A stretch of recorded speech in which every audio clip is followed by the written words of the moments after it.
Vou tentar abordar rapidamente 8 tópicos na minha sustentação oral. Primeiro, um panorama geral da economia e das finanças do Estado. Em 2017, o PIB paulista apresentou a variação positiva de 1,6%, superior inclusive à média nacional de 1%, que se refletiu na melhora das finanças estaduais. A arrecadação total das receitas apresentou crescimento, tanto em termos nominais quanto em termos reais, revertendo a série histórica de quedas reais na arrecadação. Todavia, preciso lembrar que agora, em 2017, arrecadamos cerca de 205 bilhões. Ainda estamos em patamar inferior ao que nós arrecadávamos em 2013, quando arrecadávamos 226 bilhões. Embora a arrecadação efetiva tenha sido inferior à estimada na LOA, houve uma economia orçamentária de 4,15%. Isto é, apesar do Estado ter arrecadado abaixo do previsto, ele realizou menos despesas que o autorizado, atuando de forma responsável. Consolidando receitas e despesas realizadas, o balanço orçamentário indicou um superávit de cerca de 804 milhões de reais, revertendo a série histórica de déficits que vinha desde 2011. Preciso destacar ainda o crescimento de 29% nos investimentos realizados pelo Estado, a melhoria do resultado financeiro, que passou de cerca de 3 bilhões para 8 bilhões, e a evolução do superávit financeiro. Por outro lado, houve um incremento das dívidas de curto prazo e também no aumento da dívida de longo prazo, que esta última passou de cerca de 256 bilhões para agora aproximadamente 271 bilhões. E ainda no tocante ao endividamento, é preciso que o Estado contabilize no seu balanço, reconhecendo isto como dívida, os créditos acumulados do ICMS que podem ser objeto de apropriação pelos contribuintes. E isto tem um montante estimado de cerca de R$1 bilhão que não está sendo contabilizado como dívida. Verifica-se que, novamente, apesar do Estado ter se esforçado para conter as despesas com o pessoal, os gastos com funcionalismo não diminuíram no período, ao contrário, eles continuam apresentando incremento. E passo, então, ao segundo tópico, que é a situação das despesas com o pessoal. No final do exercício de 2016, os senhores bem lembram, o Executivo tinha atingido a marca de 46,4% da receita corrente líquida em gastos com o pessoal. Ele já estava acima do limite de alerta e tinha apenas uma margem de R$200 milhões para atingir o limite prudencial. Agora, no final de 2017, o percentual já caiu para 43,43%, já abaixo do limite de alerta. Porém, essa redução de 46 para 43 se deu unicamente graças ao incremento da receita do Estado. O que se verifica é uma clara situação de crescimento vegetativo da folha de pagamento. Mesmo com a redução de 3,46% do total de beneficiários da folha do Executivo, nós passamos de 1.129.000 pessoas na folha de pagamento para 1.091.000 beneficiários. A despesa com o pessoal do Executivo apresentou um incremento nominal de quase 1%. Ou seja, apesar da folha de pagamento ter incluído com 38.000 beneficiários a menos, a conta cresceu 635 milhões. O acréscimo contínuo nos gastos com o pessoal deve ser novamente objeto de ressalva, especialmente pelo não atendimento das recomendações já propostas por essa Corte nesse sentido. Passo ao terceiro tópico, o impacto do cômputo de inativos nas despesas do ensino. Conforme nós discutimos nas contas do exercício de 2016, verifica-se que o Estado só atinge o patamar mínimo de 30% previsto na Constituição Estadual ao considerar gastos com inativos com aplicação no ensino. No Estado, como sabemos, há uma lei complementar que prevê essa possibilidade de contabilização, mas essa norma já é objeto de ação direta de inconstitucionalidade no Supremo.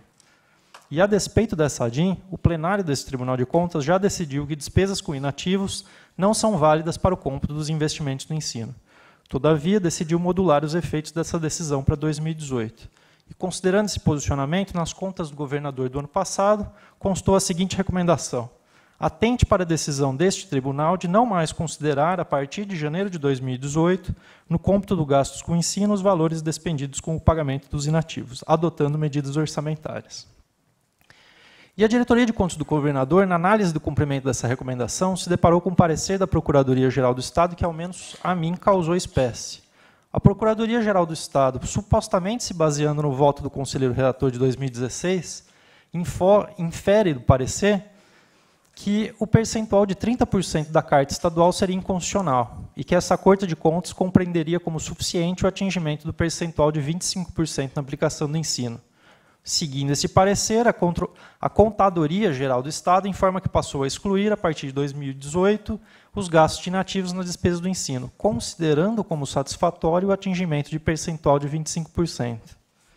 Excelências, vejam aqui que, sem a propositura de uma ação direta de inconstitucionalidade, o Estado de São Paulo aventa considerar inconstitucional não uma norma qualquer, mas um artigo relevantíssimo da nossa Constituição Estadual. E, diferentemente do quanto cogitado no referido parecer da PGE, esse Tribunal de Contas não declarou inconstitucional a disposição da Constituição Bandeirante. Eu até revi o julgamento da sessão passada, reli as notas taquigráficas e, com o devido respeito, não foi isso que esse plenário decidiu. Apesar desse tema ter sido brevemente aventado nas discussões, eventual declaração de inconstitucionalidade sequer chegou a ser posta em votação. Esse Tribunal de Contas não declarou a Constituição Estadual inconstitucional. Portanto, permanece em vigor o artigo 255 da Constituição de São Paulo, que exige que o Estado de São Paulo aplique, no mínimo, 30% da receita resultante de impostos na manutenção e desenvolvimento de ensino.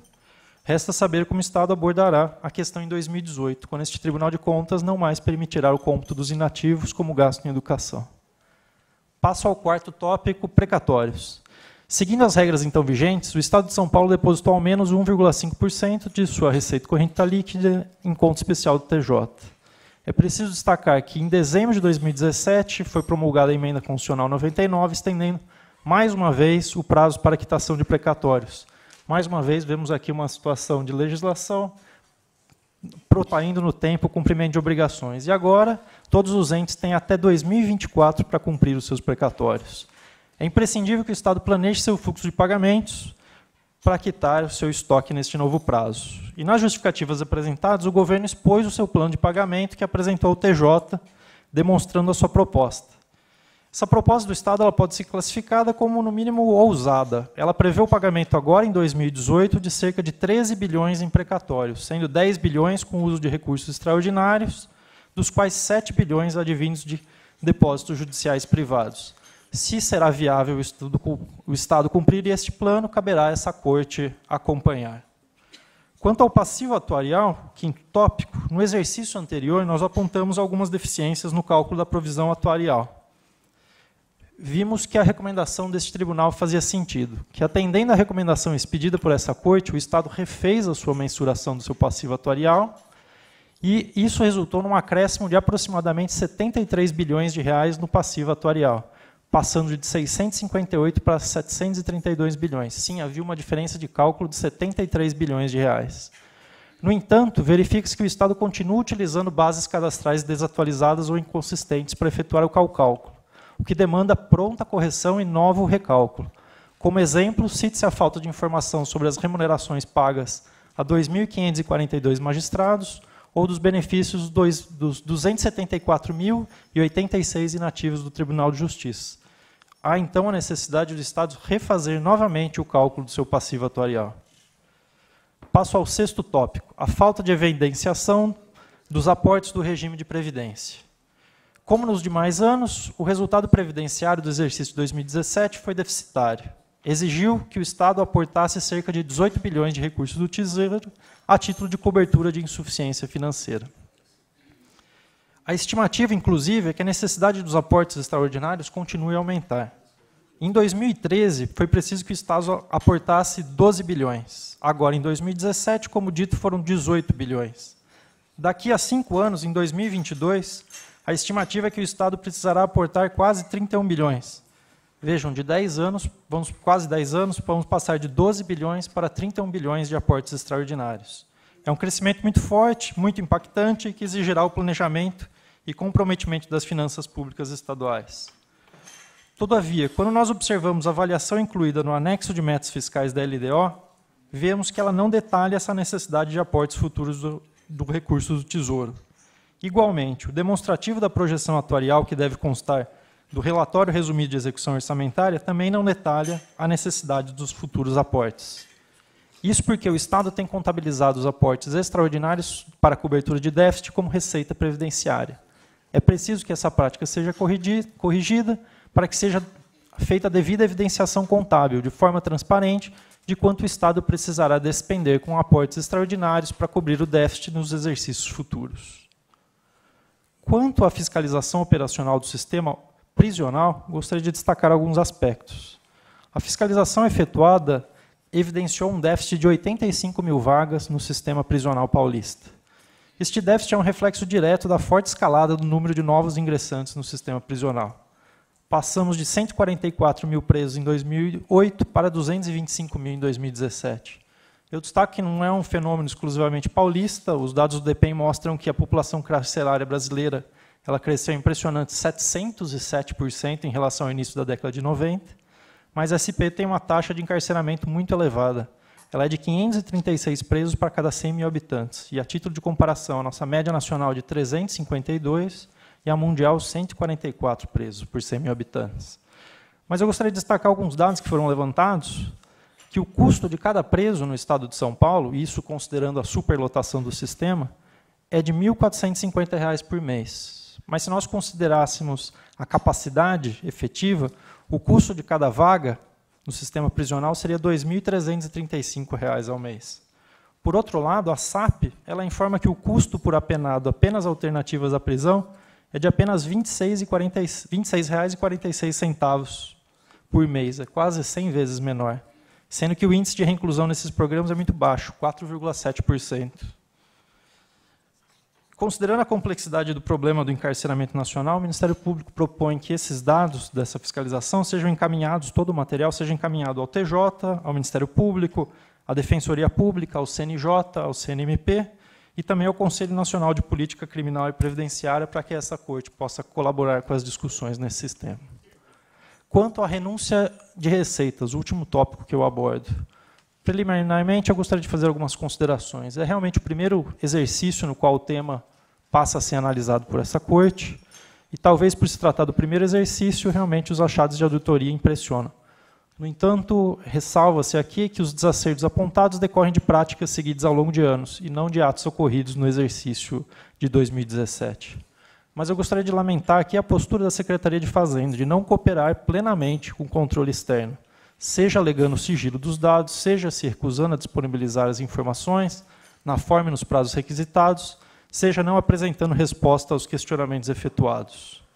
Considerando que essas dificuldades impostas à fiscalização configuram, ao menos em tese, excelências, ofensa à lei orgânica deste tribunal, especialmente ao artigo 25, parágrafo 1º, que dispõe que nenhum processo, documento ou informação poderá ser subtraído às inspeções do Tribunal de Contas a qualquer pretexto sobre pena de responsabilidade, o Ministério Público de Contas requer a abertura de um processo específico para apuração de responsabilidades e, no caso, a aplicação de multa. Inclusive, nesse processo, poderá ser discutida a eventual existência ou não de sigilo sobre os dados da renúncia.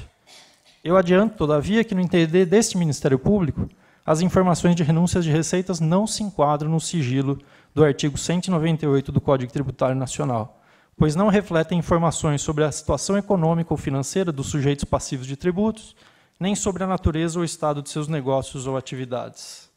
E ainda que, por hipótese, se considerasse sigilosas tais informações, o sigilo não seria oponível à atividade fiscalizatória dos tribunais de contas, ante a competência constitucional expressa do artigo 70 de efetuar o controle da renúncia de receitas. E ainda nessa linha de, eventualmente, se considerassem esses dados sigilosos, o próprio Código Tributário Nacional prevê a possibilidade de intercâmbio de informações sigilosas entre os órgãos. Quanto ao mérito das renúncias de receitas, segundo foi relatado pela Diretoria de Contas, encontravam-se em vigor em 31 de dezembro 293 benefícios fiscais relativos ao ICMS, principal tributo estadual, sendo que 80 deles sem o convênio CONFAS. Ademais, verificou-se diversas situações de benefícios fiscais sem lei, apenas por decreto do Executivo, em ofensa ao artigo 150, parágrafo 6º da Constituição Federal. O Estado alega em sua defesa, baseando-se numa interpretação oferecida pela PGE, que em matéria de ICMS os benefícios fiscais podem ser ratificados mediante decreto. Todavia, verifica-se que o próprio Estado de São Paulo, quando, dentro do contexto de guerra fiscal, vai a juízo, vai ao Supremo Tribunal Federal contestar benefícios fiscais de outros estados, ele mesmo reputa inconstitucionais os estados que dão benefícios fiscais por decreto. E, nesse sentido, eu posso citar aqui ao menos 3 ações: a DI 5145 do Maranhão, referente a Maranhão, 5146 de Santa Catarina, 5152 de Pernambuco. Excelências, no entanto, apesar da gravidade dessas irregularidades, São Paulo contou com uma circunstância excepcional em seu favor. Justamente no exercício de 2017, após anos e anos de guerra fiscal, foi promulgada a Lei Complementar 160, que buscou uma forma de regularizar a situação. Agradeço, excelência, apenas concluindo. e abrir uma janela para que os estados convalidassem os incentivos fiscais concedidos de forma irregular. Então, cabe agora a este tribunal verificar se o Estado vai conseguir cumprir e seguir as regras para convalidar os benefícios concedidos de forma irregular. Excelências, para concluir, então, sem prejuízo da necessidade da apuração da responsabilidade no tocante às renúncias de receitas, o Ministério Público de Contas opina pela emissão de parecer favorável, porém com ressalvas ante o reiterado descumprimento de recomendações, sem prejuízo das recomendações expostas. Muito obrigado pela atenção, excelências.